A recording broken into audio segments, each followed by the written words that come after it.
What's up, guys? Welcome to another episode of News2Gamers. I'm your host, Simon Hill, and I know I say this every single show, but we've got a packed one for you tonight with lots of cool stuff. Let's do it.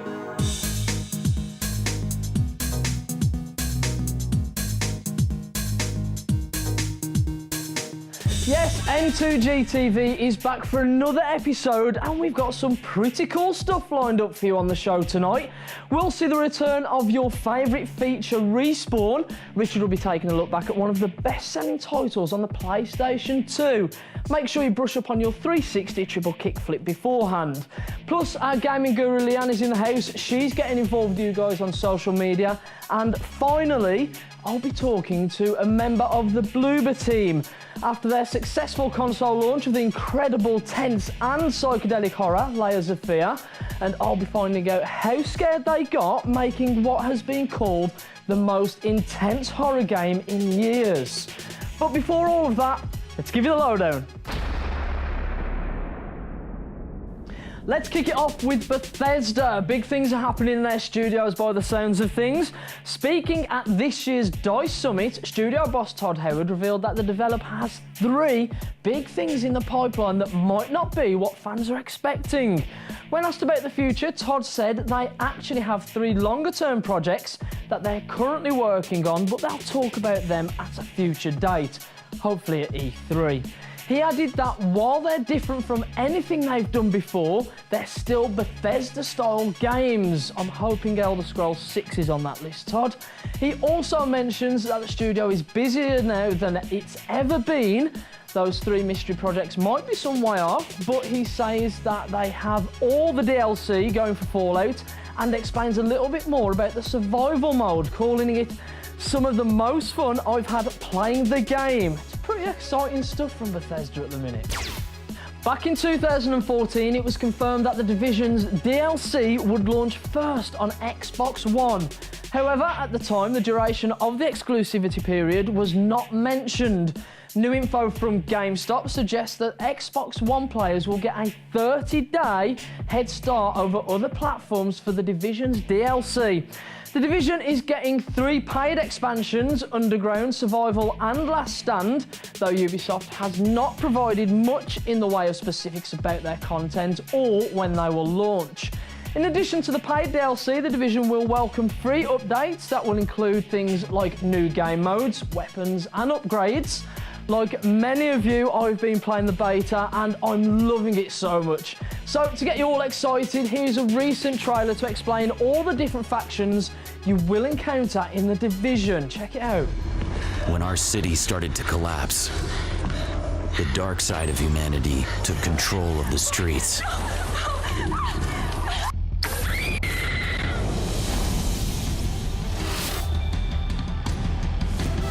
This city fell apart. It's crazy out here. Every man for himself. Survival of the fittest. You gotta take what you need in this world. This world is our playground now, and no one's here to stop us. We got out of Rikers jail, and we ain't ever going back in that cage. It's all ours now. We're the new kings of these streets.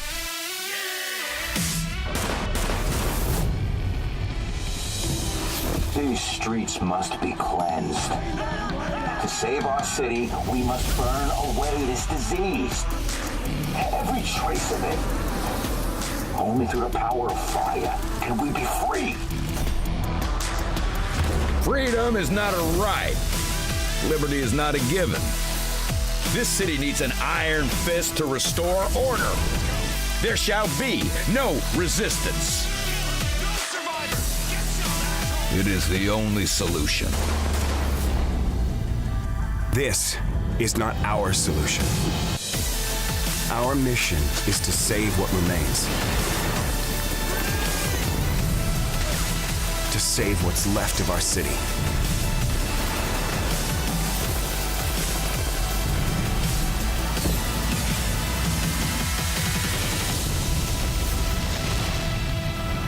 We are the Division.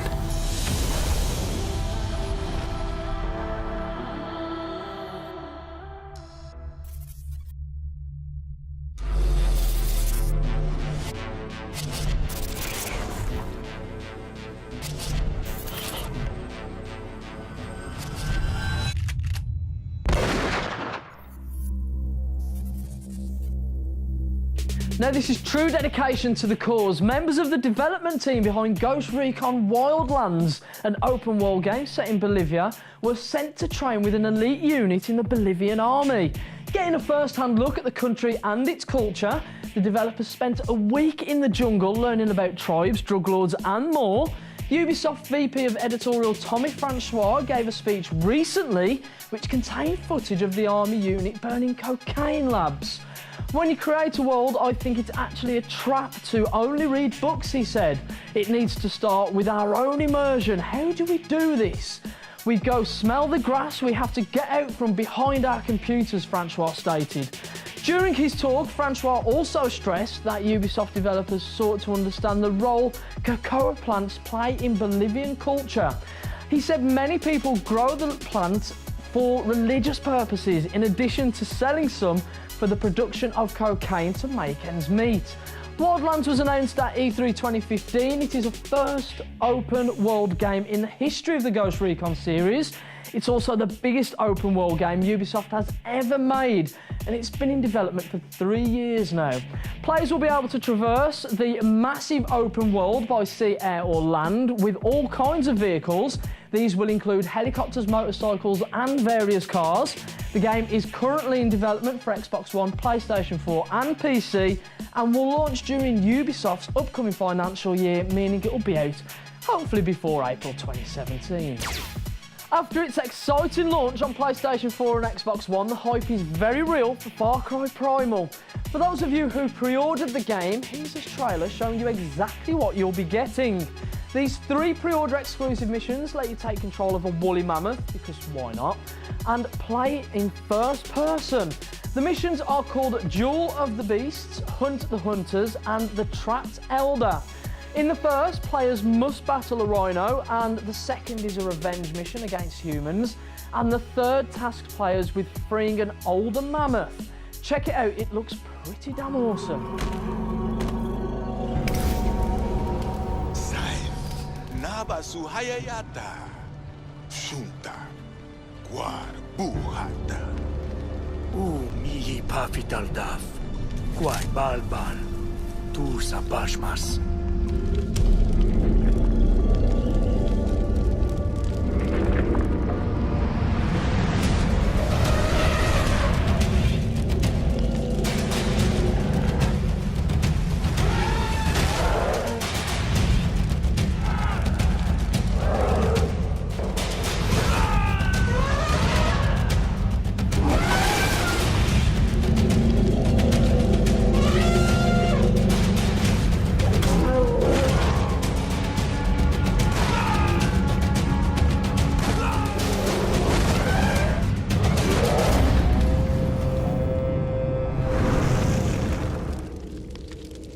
I can't tell you how good that game is. Man, I've managed to play it for a few hours yesterday and it's awesome. Can't wait to get home and play a little bit more. Right, so Leanna's been tracking social media and finding out the latest trends and topics that all you guys are talking about. Plus, how many of you have made excuses to get out spending quality time with your loved ones to play a little bit of Call of Duty? Leanne, how's it looking on social media? You've got to make plenty of excuses, haven't you? I can't really comment, as in relationships, I'm always the one pesting for a double team attack on hordes of aliens or a competitive fight to the death fighting match, which of course I always win. Right, so let's check out what excuses you guys have made for a sneaky play on your favourite video games. Samantha Richard says, I have man flu, lol. I'm not quite sure how to respond to that. Del Martin Chatwin says, I once told my ex I had been abducted by aliens while sitting at home. She believed me and I played the Phantom Pain all weekend. Sounds like your ex must have been pretty gullible to fall for that one. Great excuses there, guys. Right, next week we would love you to tell us what's interesting you right now in the gaming world or any questions you have been dying to ask. Now that can be absolutely anything you like. Perhaps Far Cry Primal has got you on the edge of your seat, or you want to reminisce with us on some of the fantastic retro games we all love and know. Get in touch with us via our social media outlets, tweet us at News2Gamers, like us on Facebook and subscribe to our YouTube channel for all your up-to-date gaming content. Stay with us after the break as Simon chats with one of the guys behind the terrifying and psychedelic horror title, Layers of Fear, and also we see the return of Respawn. We'll be right back after this.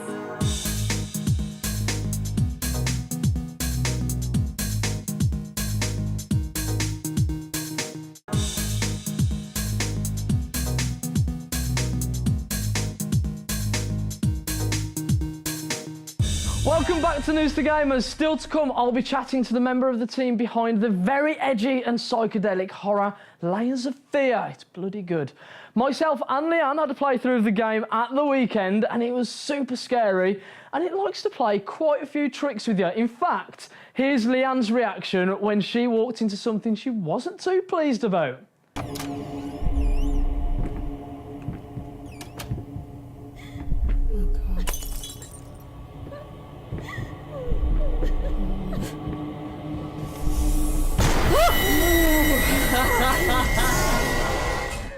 Brilliant. You can see the full playthrough on our YouTube channel, so go and have a look and let us know what you think in the comments. Next up though, it's the return of Respawn, and what an awesome game we have for you. I was one of the 77 million worldwide who played this series for quite a while, and then they got a bit shit. But this memory will live on for a long time. Check it out, it's pretty cool.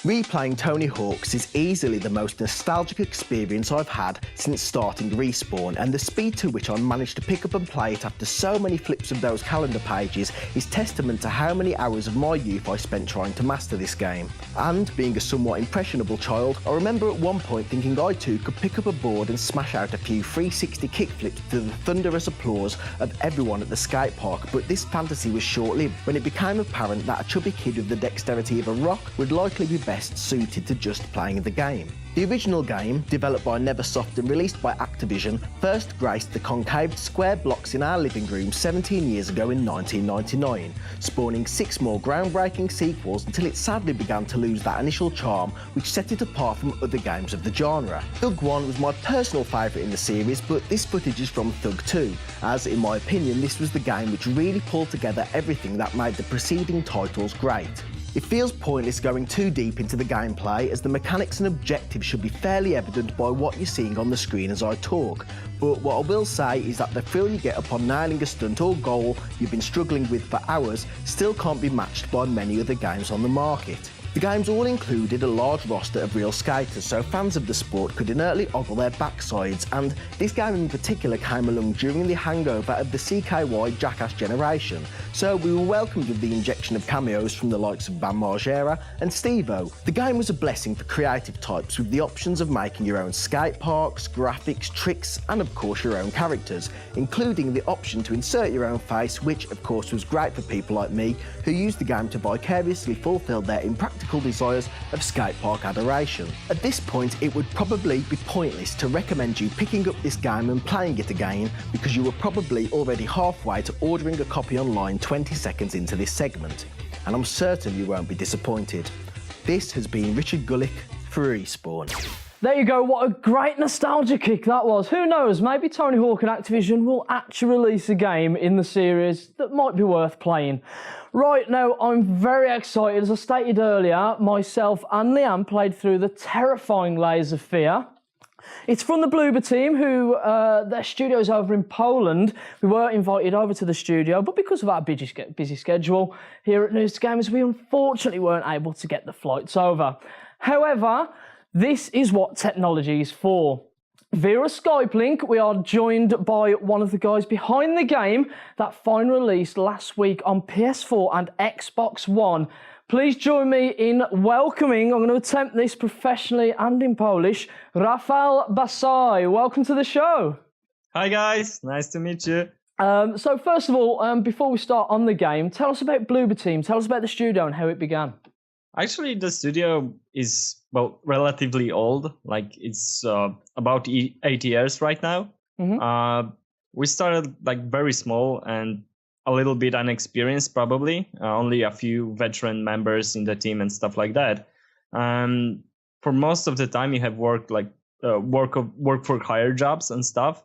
But we always wanted to make our own games, and like horror was like for always with us. There's many people in our studio who are great horror fans, and like they watch, read, and play like almost every horror thing that's out there. So, I mean, Layers of Fear. So, I mean, how did the concept start? You know, it's very psychedelic. It's, you know, it's quite, it's very sort of tense, and, you know, there's a lot of apprehension in there as well. So, how did it all start? Where did the concept for Layers of Fear come from?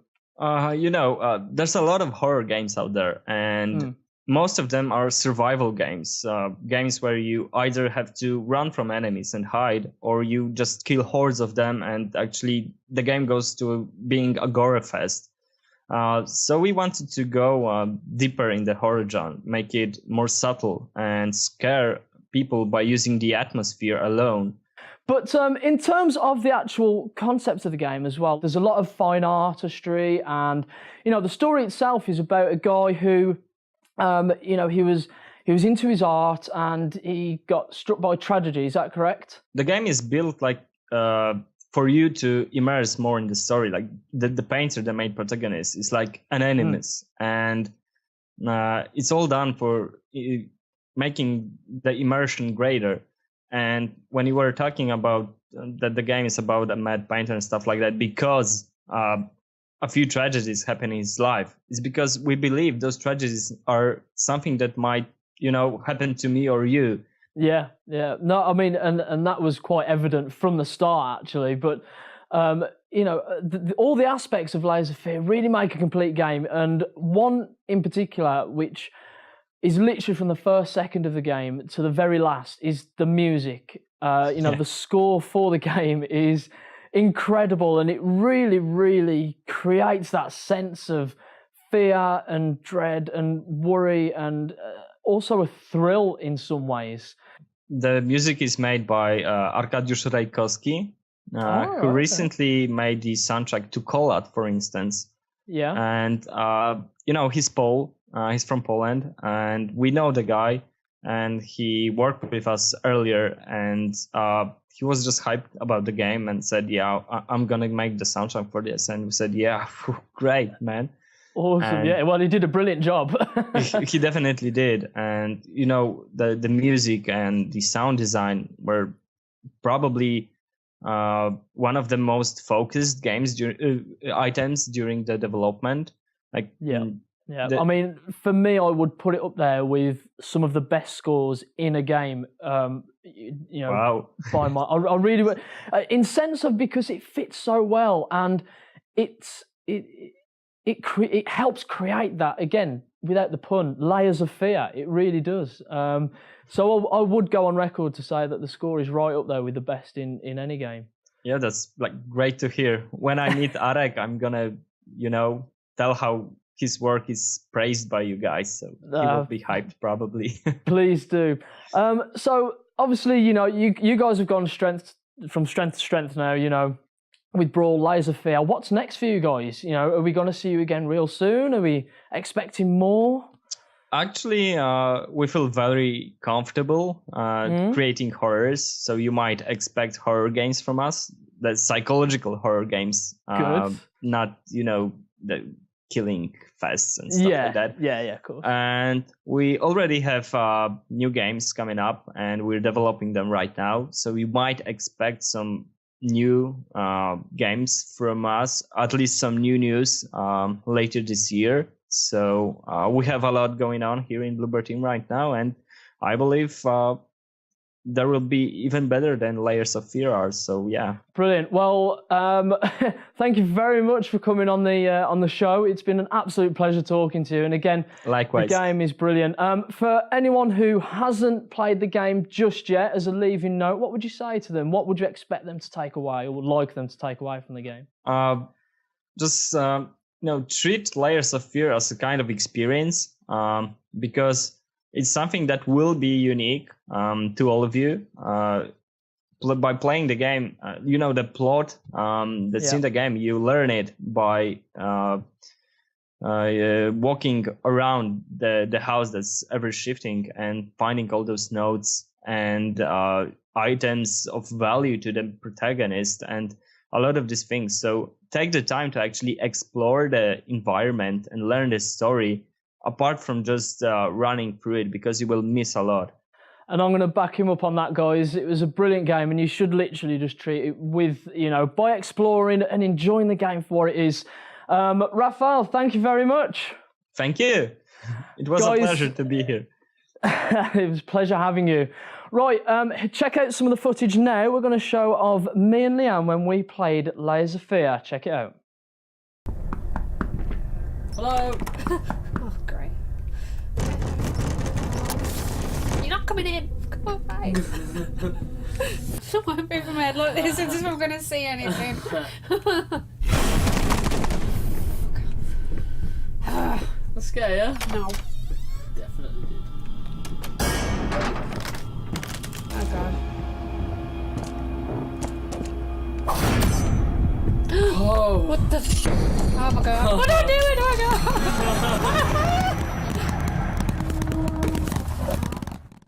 god. You look so scared on that. God. Oh wow. So embarrassing. I don't usually get that scared, so you should be privileged that you got to see that. Well, you did a pretty good job of showing some of those funny faces on there. Hey, yours are pretty bad too. Well, yeah, true.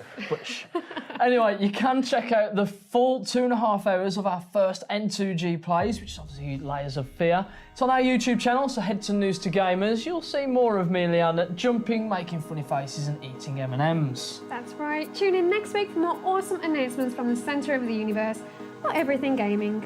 Keep it locked.